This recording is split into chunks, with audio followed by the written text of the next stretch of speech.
자, 우리 오늘 보실 말씀은 마태복음 5장 4절입니다. 마태복음 5장 4절, 신약 성경 5면 6면 정도 되겠습니다. 팔복 중에 이제 두 번째인데 마태복음 5장 4절 말씀 보겠습니다.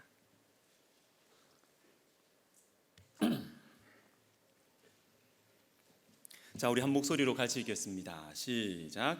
애통하는 자는 복이 있나니 그들이 위로를 받을 것이며. 아멘. 우리 말씀 듣기 전에 같이 기도하겠습니다. 오늘 새벽에 이렇게 기도를 하는데 우리 주일 예배에 나오시는 우리 성도님들 참 귀하시다, 참 축복하고 싶다, 이런 마음이 들었습니다. 저마다 다 어려운 상황들 가지고 계시고 막막한 문제들, 그런 어려움들 가지고 계실 텐데 우리 하나님 꼭 만나 주십시오. 오늘 예배 가운데 우리 성도님들 꼭 만나 주셔서 위로해 주시고 힘을 허락하여 주시옵소서. 우리 자신을 위해서, 오늘 예배를 위해서 받을 은혜를 기대하면서 우리 시간 같이 기도하겠습니다.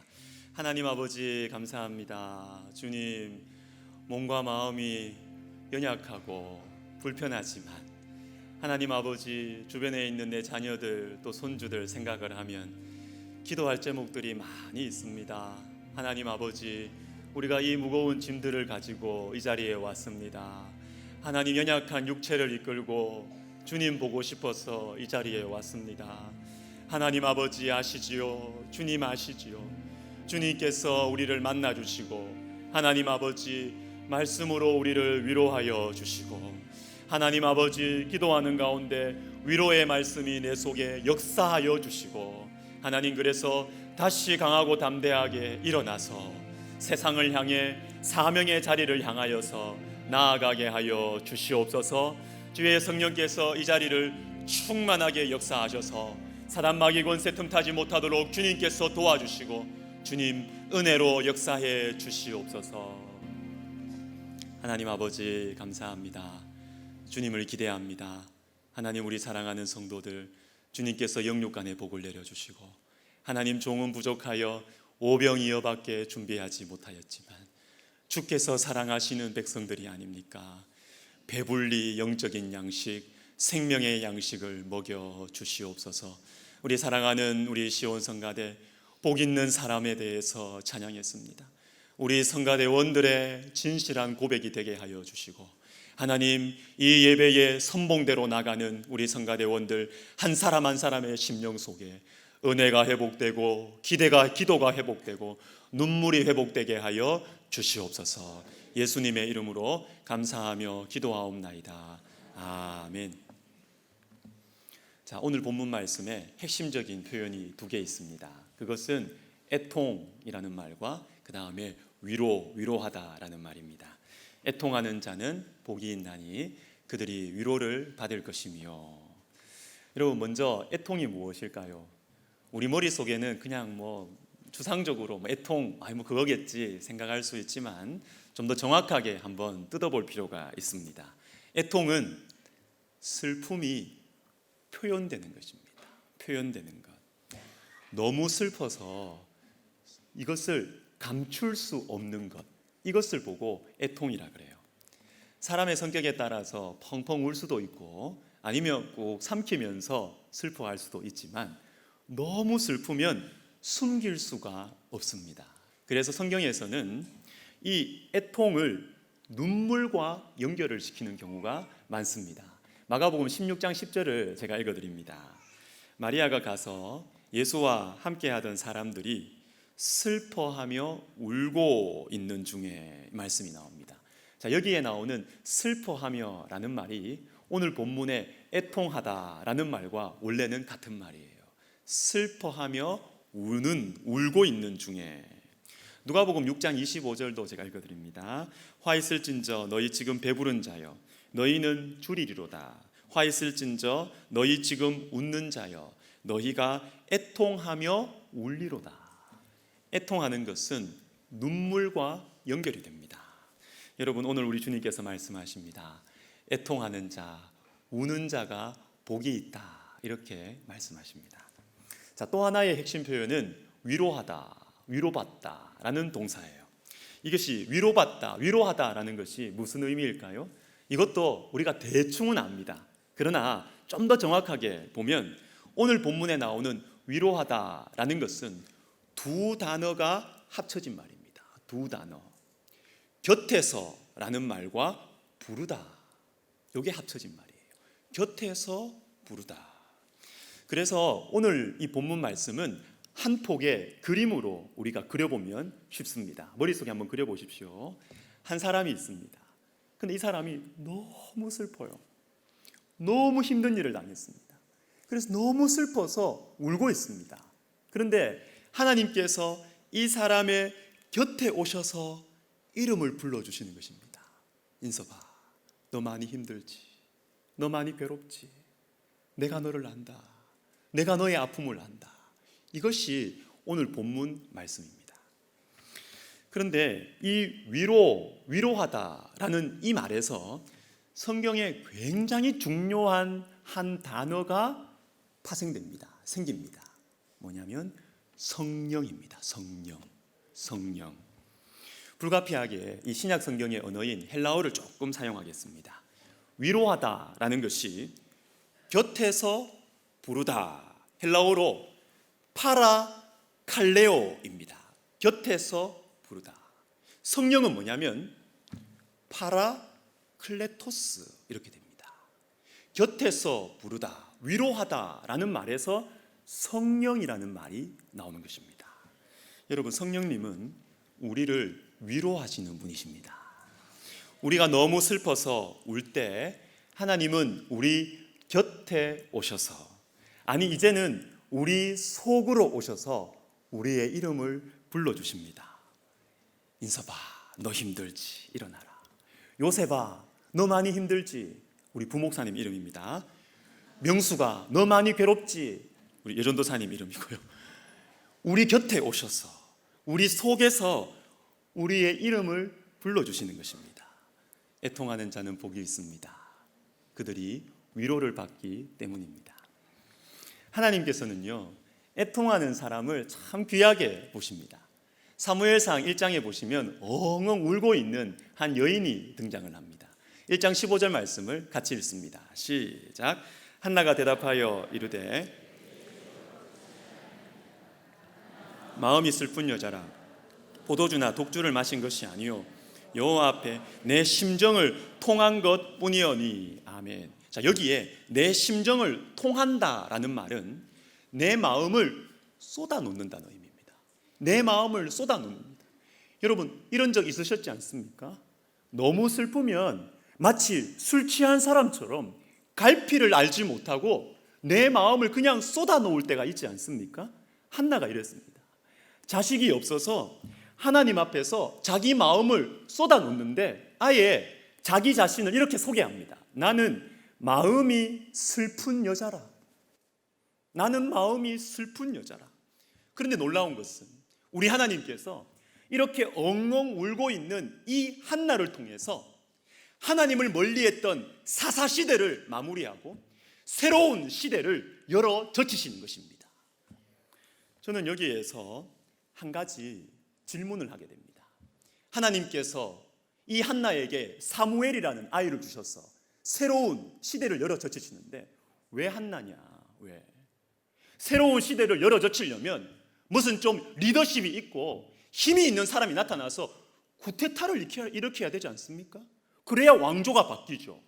그래서 지도자가 바뀌어서 뭔가 새로운 시대가 일어나지 않겠습니까? 그런데 우리 하나님 그렇게 하지 않으세요. 그러한 사람이 아니라 엉엉 울고 있는 한 여인을 통해서 하나님의 새로운 시대를 열어 젖히시는 것입니다. 왜 그럴까요? 하도 안 우니까 울어야 되는데. 사사시대, 하나님을 왕으로 삼지 않고 자기의 소견대로 옳은 대로 그렇게 살아가는 시대를 보면 하나님 백성들은 울어야 되는데 아무도 안 울어요. 하나님을 멀리하는 이 시대를 보면서 엉엉 우는 것이 당연한데 아무도 안 우는 것입니다. 그래서 우리 하나님은 울고 있는 여인을 등장시키시는 것입니다. 여러분, 이것은 슬픔에 매여 있으라는 말이 아니에요. 슬픔에 매여서 우울함과 게으름의 종로를 타라는 말이 아닙니다. 울 때가 있다는 것입니다. 울 때는 울어야 합니다. 울어야 돼요. 성경학자들은 성경이 말하는 이 애통하는 마음, 이 애통하는 마음의 반대말을 무엇이라고 이야기하느냐 하면 기뻐하는 마음이라고 말하지 않아요. 웃는 마음이라고 말하지 않아요. 애통하는 마음의 반대는 굳은 마음이라고 말합니다. 여러분, 애통하는 마음의 반대는 딱딱하게 굳어져서 무감각한 마음이 반대말이에요. 지금 분명히 하나님을 떠나서 살아가고 있는데 안 울어요. 하나님이 없는 것처럼 살아가고 있는 것이 분명한데, 교회는 나오고 있지만 지금 하나님과 멀리 떨어져 있는 것이 분명한데 안 울어요. 안 웁니다. 다들 이렇게 사니까, 지금까지 이렇게 살아도 아무 문제 없으니까 가만히 있는 것입니다. 하나님의 말씀이 들려도 마음이 딱딱하게 굳어져서 움직이지를 않는 것입니다. 사사시대 울어야 할 때 안 울고 있으니까 하나님께서는 울고 있는 여인을 내세우시는 것입니다. 한나를 봐라. 너희도 한나처럼 울어야지. 너희도 한나처럼 울어야지 새롭게 시작할 수 있는데, 울어야 변화될 수 있는데, 울어야 은혜를 받을 수가 있는데, 울어야 마음이 부드러워질 수 있는데, 그래야 새롭게 시작할 수 있는데 울어야지. 여러분, 울고 계십니까? 아니, 울어본 적이 언제이십니까?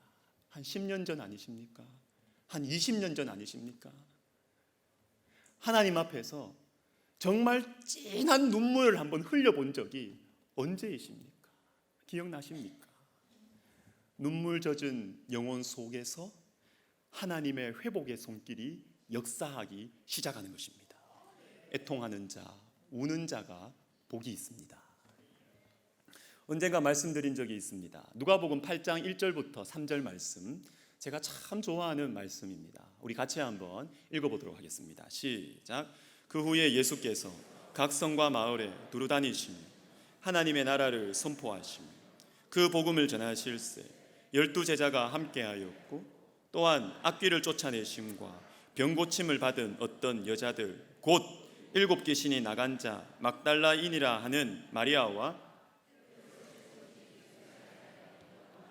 수산나와 다른 여러 여자가 함께하여 자기들의 소유로 그들을 섬기더라. 아멘. 자, 이 말씀은 예수님의 사역을 곁에서 도와주던 두 부류의 사람들을 소개하고 있습니다. 12제자와 그리고 여자들입니다. 그런데 여러분, 2절을 주의해서 보십시오. 우리 화면을 2절을 띄워주시면 좋겠습니다. 2절을 보시면 중간에 곧이라는 말이 나옵니다. 곧이라는 말이 무엇입니까? 곧이라는 것은 앞에 나온 말씀과 방송실 2절을 띄워주시면 좋겠습니다. 곧이라는 말 앞에 나오는 사람들과 뒤에 나오는 사람들이 같다는 말이죠. 여러분, 맞습니까? 같다는 말입니다. 그런데 여러분, 뒤에는 어떤 사람들이 나옵니까? 막달라 마리아와 높은 관리의 부인인 요한나, 그리고 수산나가 나옵니다. 그러면 이 곧 앞에는 어떤 말씀이 있습니까? 악귀를 쫓아내심과 병 고침을 받은 어떤 여자들이라고 나옵니다. 여러분, 이 성경에 막달라 마리아에게만 7 귀신이 나간 자라고 되어 있어서 언뜻 보면 요한나와 수산나라는 이 여인들은 아무 어려움 없는 여인, 편하게 살아왔던 귀부인들, 이렇게 느껴질 수가 있습니다. 그런데 여러분, 그것이 아닙니다. 잘 보시면 악귀를 쫓아내심과 병 고침을 받은 어떤 여자입니까? 여자들입니까? 여자들이에요. 여자들. 복수예요. 복수. 그러면 여러분, 막달라 마리아만 눈물 젖은 여인이 아니라는 것이죠.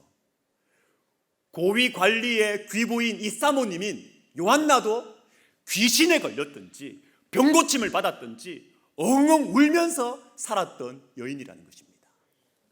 여러분, 요한나는 귀부인이라는 것이 요한나의 본질이 아니고, 자신이 병 고침을 받았거나 귀신에서 쫓김을 받았거나 예수님을 만나서 변화된 것이 요한나의 본질인 것입니다. 예수님께서 이 여인들의 아픔을 고쳐주셨고 이 여인들을 만나서 주님께서 고쳐주신 것입니다. 그래서 그 은혜에 감격하여서 주님을 섬기고 교회를 섬기는 것입니다. 저는 이 말씀에서 교회의 엔진을 발견합니다. 교회의 엔진. 교회가 어떻게 전진하는가, 교회가 어떻게 움직여 나가는가, 엔진이 이 말씀에 있습니다. 무엇일까요?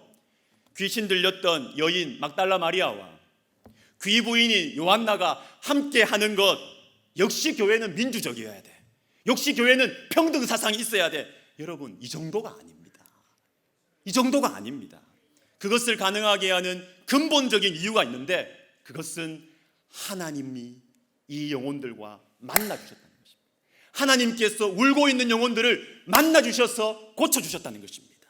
하나님이 내 아픔을 만져주시고 내 눈물을 닦아주셔서 내 속에서 변화가 일어나는 것입니다.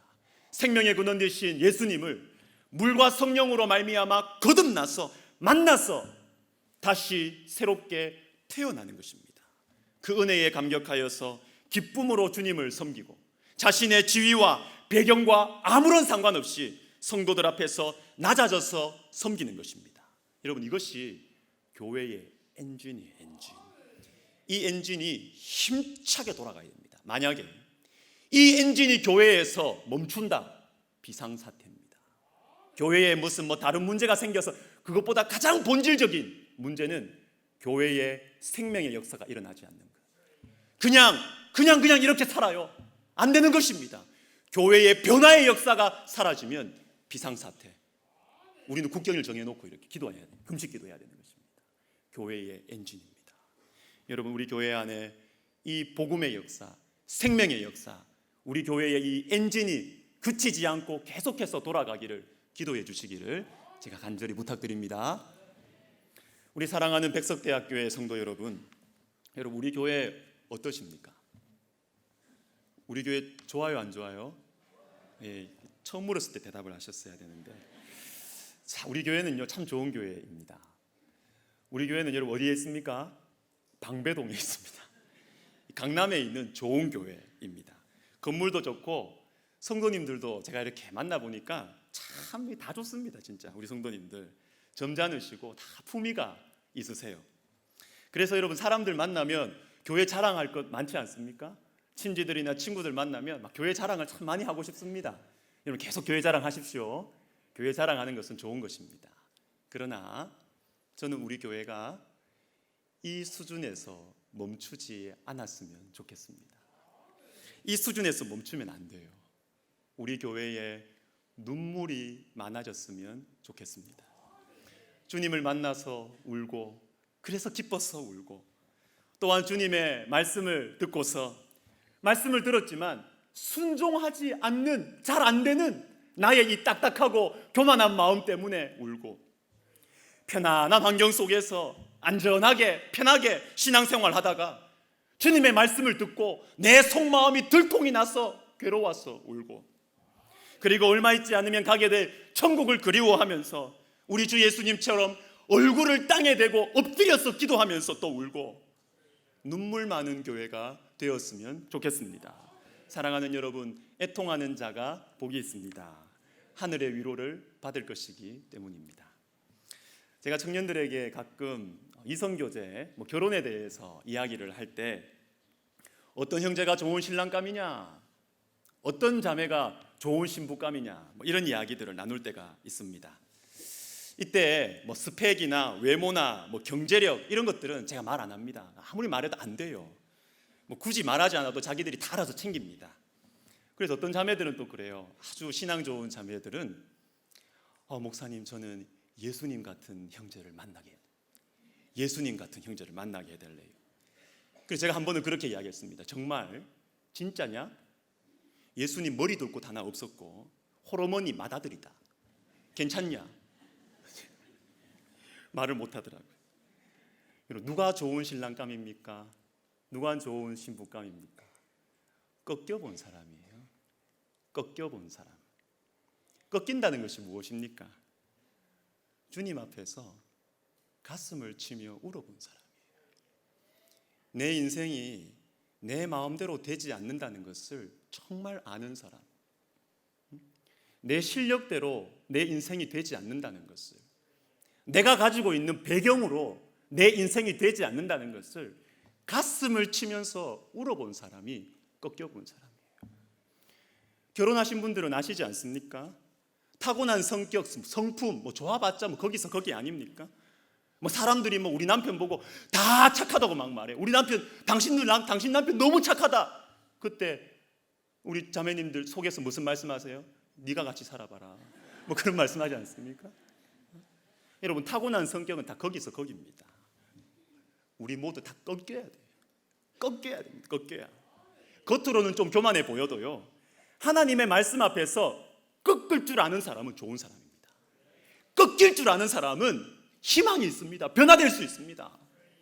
사랑하는 여러분, 신앙생활은요, 꺾이는 겁니다. 꺾이는 거.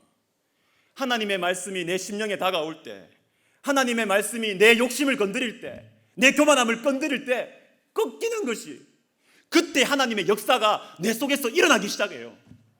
내가 하나님의 말씀 앞에 괴롭지만 울면서 내 가슴을 치며 울어볼 때, 그때 하나님의 역사가 내 속에서 역사하기 시작해서 하나님의 말씀이 믿어져요.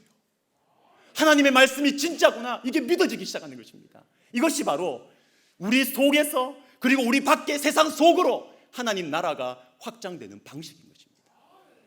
사사기 16장을 보겠습니다. 삼손의 인생 마지막 장면인데 28절과 30절을 같이 읽습니다. 시작. 삼손이 여호와께 부르짖어 이르되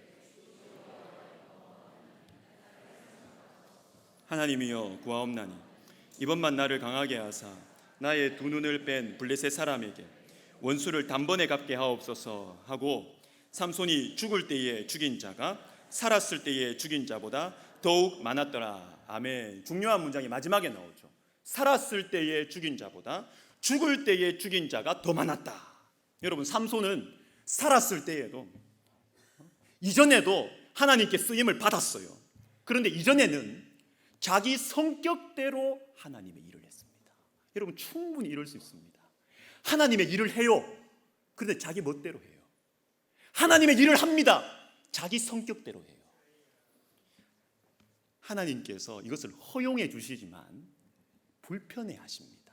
불편해 하세요. 그래서 어떤 구약학자는 이 삼손의 이상한 이 인생을 보면서 이렇게 삼손의 인생을 평가합니다. 뭐냐면, 삼손의 인생 중에 우리 하나님께서 역사하실 틈을 찾아서 역사하셨다. 틈을 찾아서 역사하셨다. 삼손이 실수하면 그거 주님께서 이용하셔서 역사하시고, 한마디로 말하면 하나님이 삼손 눈치를 보신 것입니다. 눈치를 보셨어요. 하도 자기 마음대로, 자기 뜻대로 하나님의 일을 한다고 막 열심히 하니까 하나님이 눈치를 보시는 것입니다. 그러나 이제는 때가 되었습니다. 하나님께서 삼손을 마음 놓고 사용하실 때가 되었어요. 가장 능력 있게 사용하실 때가 되었습니다. 언제인가요? 다 빼앗겼을 때, 힘도 빼앗기고 눈도 뽑히고 자존심 다 버리고 다 사라졌을 때, 그래서 엉엉 울면서 하나님 앞에 부르짖을 때, 하나님, 저는 할 수 있는 것이 아무것도 없습니다. 하나님, 저는 믿을 만한 것이 아무것도 없습니다. 하나님 앞에 엉엉 울면서 부르짖을 때 우리 하나님 삼손을 들어서 마음껏 사용하시는 것입니다. 마음껏 죽으면서 죽인 자가 살았을 때보다 더 많았더라. 이것이죠. 여러분, 꺾이셔야 합니다. 많이 우셔야 합니다. 애통하는 자는 복이 있나니 그들이 위로를 받을 것이며. 여러분, 우리가 애통해야 할 때, 우리가 눈물을 흘릴 때 하나님의 위로를 받을 수 있는 이유가 있습니다. 내가 애통했기 때문에 그것이 이유와 조건이 되어서 하나님께서 위로를 주시는 것이 아닙니다. 그게 아닙니다. 그러면요, 우리 주 예수님께서 우리를 위해 애통해 하셨기 때문입니다. 예수님의 일생을 한 번에 딱 보여주는 귀한 말씀이 있습니다. 히브리서 5장 7절입니다. 우리 같이 한번 읽겠습니다. 시작. 그는 육체에 계실 때에 자기를 죽음에서 능히 구원하시리에게 심한 통곡과 눈물로 간구와 소원을 올렸고, 그의 경건하심으로 말미암아 들으심을 얻었느니라. 아멘. 심한 통곡과 눈물. 여러분, 자식들은, 특별히 아들들은요, 엄마가 울 때는 별로 안 울어요. 엄마는 연약한 걸 아니까. 그런데 아버지가 울면 아들의 가슴이 무너집니다. 아버지가 대성통곡하고 울면 아들의 마음이 종잡을 수가 없어요. 왜요? 아버지는 나에게 슈퍼맨이었거든요. 아버지는 강한 분이었거든요. 여러분, 아버지가 울어도 우리는 우는데 예수님께서 육체에 계실 때에 심한 통곡과 눈물로 사셨어요. 창조주 하나님께서, 저와 여러분과 온 우주를 지으신 하나님께서 이 땅에 오셔서 저와 여러분을 위해서 심하게 우셨습니다. 통곡하시면서 살으셨습니다. 그래서 저와 여러분이 구원을 받은 것입니다. 만약에 우리 예수님께서 이 땅에 오셔서 우리의 죄악을 보면서, 사망 권세에 매여 있는 그 죄악의 모습들을 보면서 아주 냉랭하게 차분한 모습으로 분석하고 비판하고, 너 이렇게 해서 죄를 짓는 거야, 이렇게 해, 이렇게 하셨다면, 울지 않으셨다면 저와 여러분은 다 지옥행이에요. 다 지옥행이에요. 예수님께서 우셨습니다. 예수님께서 심한 통곡과 눈물로 사셨기 때문에 저와 여러분이 구원을 받은 것입니다. 예수님께서 우셨기 때문에 우리가 천국의 복을 누릴 수 있고, 우리 안에 있는 지옥의 이 쓰레기들이 가끔씩 발견될 때마다 우리도 우는 것입니다. 주님, 이것이 내 속에 있으면 안 되는데 우는 것입니다. 주께서 우셨기 때문에 우리도 울고 하나님의 위로를 받을 수 있는 것입니다. 고린도후서 1장 5절 말씀을 같이 읽겠습니다. 시작. 그리스도의 고난이 우리에게 넘친 것 같이 우리가 받는 위로도 그리스도로 말미암아 넘치는도다. 아멘. 하나님께서는 우리에게 위로를 주세요. 하나님은 위로를 주십니다. 근데 어떤 위로를 주시느냐 하면 그리스도로 말미암아 넘치는 위로를 주시는 거예요. 사람들이 옆에 와가지고 힘내라고, 그 정도로 우리 인생을 살 수 없어요. 그리스도로 말미암아 고난에 넘치는 위로가 우리에게 주어지는 것입니다. 사랑하는 여러분, 눈물이 마르셨습니까? 예수님을 바라봅시다. 위로가 필요하십니까? 예수님을 바라보았으면 좋겠어요. 사막처럼 굳어진 마음, 눈물이 없으면, 비가 없으면 그 땅은 사막이 돼요. 아무리 거창한 일을 하고 아무리 주님의 일을 한다고 해도 그 사람이 눈물이 없으면 그 사람의 땅은 사막이 돼요. 이부 예배 말씀을 전하면서, 기도하면서 이런 생각이 들었어요. 내가 두려워하는 게 뭘까? 내가 두려워하는 게 뭘까? 눈물 없는 목사가 될까 봐 두렵습니다. 그 기도가 나오더라고요. 목회 전문 기술자가 될까 봐 두렵더라고요. 목회 어떻게 하는지 잘 알고 교회 어떻게 운영하는지 잘 아는 목회 전문 기술자가 될까 봐. 그런데 하나님 앞에서 하나도 안 울고 그런 사람이 될까 봐 제가 두렵더라고요. 여러분, 우십시다. 우리 주님 앞에서 많이 우십시다. 말씀을 마무리하면서 찬송가 387장 멀리 멀리 갔더니 이 찬송을 같이 부르고 싶은데요. 여러분, 괜찮으시면 찬송가 한번 펴보시면 좋겠습니다. 387장입니다. 이 악보의 왼쪽 상단에 보시면 이 찬송을 가사를 지은 작사자의 이름이 나옵니다. 배위량 부인, 이렇게 나와요. 배위량 부인. 이분이 누구냐 하면 1894년 우리나라에 복음을 전하러 오신 선교사님 중에 배위량, 숭실대학, 지금 숭실대학을 세운 분이 배위량 선교사님인데 이분의 부인이에요. 이 두 사람은 무디 목사님의 부흥 집회에서 큰 은혜를 받고 내가 주님 부르시는 곳에 가서 복음을 전해야 되겠다, 선교에 대한 마음을 갖게 됩니다. 1890년 11월에 결혼을 하고 신혼여행, 어디 신혼여행 가지도 못하고 조선으로 가는 것이 신혼여행이었어요. 태평양을 건너서 1891년 1월에 우리 조선 땅에 도착합니다. 그런데 이 조선 땅에서 태어난 첫 번째 딸 낸시 로즈가 조선에 온 지 3년쯤 되었을 때 뇌수막염으로 죽습니다. 사랑하는 딸을 집에서 내려다 보이는 선교사 무덤에 묻고 나서 미국에 있는 어머니에게 편지를 씁니다. 5월 13일 주일, 아이가 보통 잠자리에 들던 그 시간에 짧은 생애가 끝났습니다. 어머니가 짜주신 조그만 흰 옷을 입히고 새 신발을 신겼습니다. 조선 부인들이 들꽃을 꺾어 아이 곁에 두었습니다. 무덤을 넘어서는 소망을 갖지 못한다면 어떻게 이런 어려운 순간들을 살아나갈 수 있을까요? 이후에도 이 배위량 부인에게는 정말 많은 슬픔이 찾아왔어요. 원래 이 자매는요, 대학 시절에 아주 활발하고 지성적이고 신앙이 강하다는 평가를 받았는데, 한국에 와서 이 남편은 1년에 반 이상 순회 전도로 가고, 그렇게 하면 이 외로움을 견딜 수가 없고 딸을 잃은 슬픔을 참을 수가 없는 것이에요. 그러다가 어느 날 죽은 딸 아이의 묘지를 찾아갑니다. 갔다가 부산이니까 태평양이 이렇게 연결해서 보이는 그 바닷가에서 눈물을 흘리면서 정처 없이 다녔대요. 정처 없이 슬퍼서 그렇게 바닷가에서 헤매다가 문득 처녀 때 불렀던 찬송가 가락이 생각나는 것입니다. 그 찬송가 가락에 지금 나의 마음을 가사로 붙여서 만든 곡이 찬송가 387장입니다. 멀리 멀리 갔더니 처량하고 고나며 슬프고도 외로워 정처 없이 다니니 예수 예수 내 주여 마음 아파 울 때에 눈물 씻어 주시고 나를 위로하소서. 예수님 복음 전하려고 멀리 멀리 떠났습니다. 너무너무 예쁜 이 첫 딸을 땅에 묻고 가슴에 묻었습니다. 마음이 아파서 울어요. 주님, 제 눈물을 씻어 주십시오. 제 눈물을 닦아 주십시오.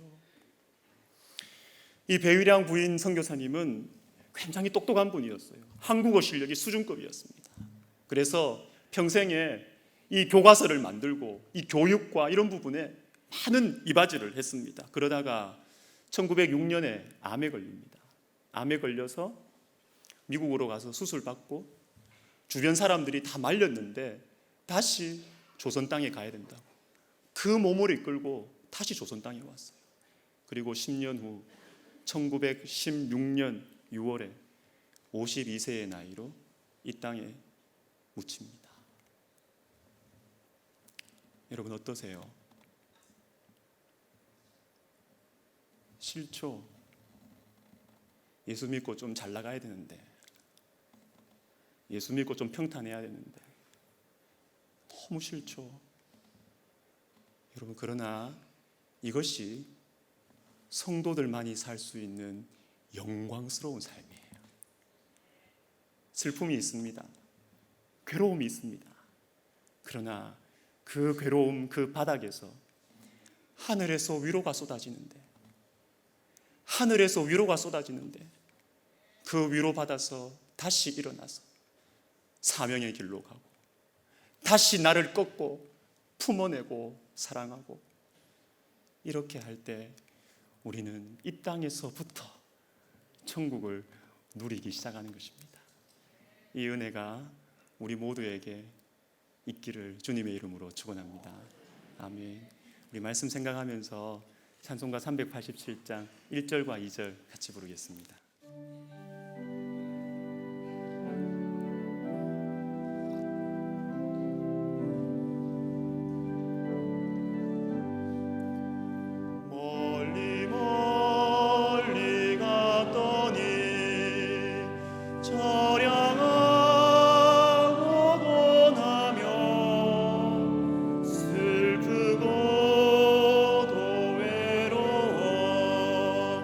정처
여러분, 우리 같이 기도하겠습니다.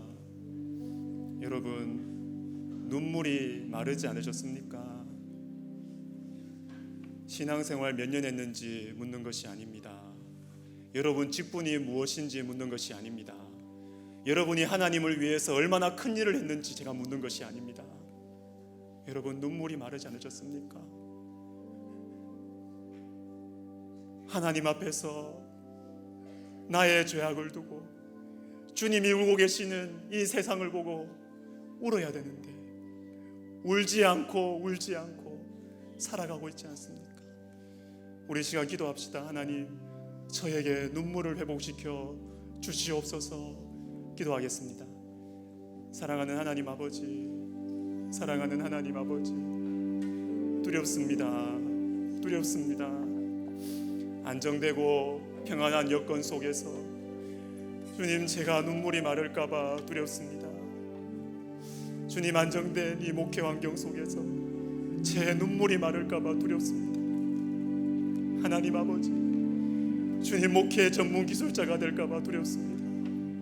하나님 아버지, 우리의 가슴이 뛰게 하여 주시옵소서. 하나님, 우리 속에 눈물이 회복되게 하여 주시옵소서. 하나님 아버지, 세상을 너무 많이 알아서, 교회의 속성을 너무 많이 알아서 하나님 아버지, 어려움이 와도 기도하지 않고 힘든 일이 있어도 하나님 앞에 울지 않는 사람이 될까봐 두렵습니다. 하나님 아버지, 눈물을 회복시켜 주시옵소서. 그래서 하늘의 위로가 나의 것이 되게 하여 주시옵소서.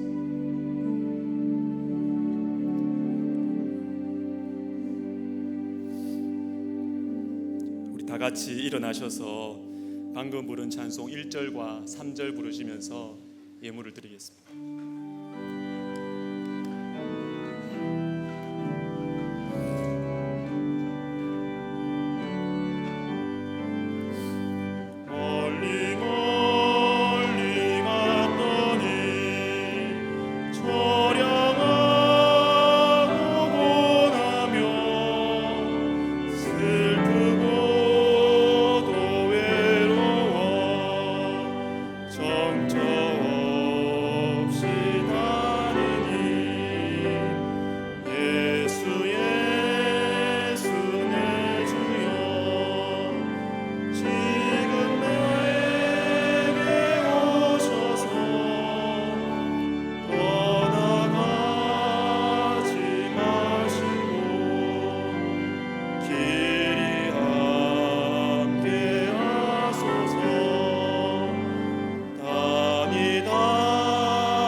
예수 내 주여, 예수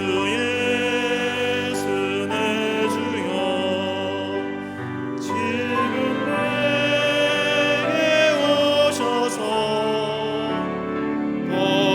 떠나가지 마시고 길이 함께 하소서.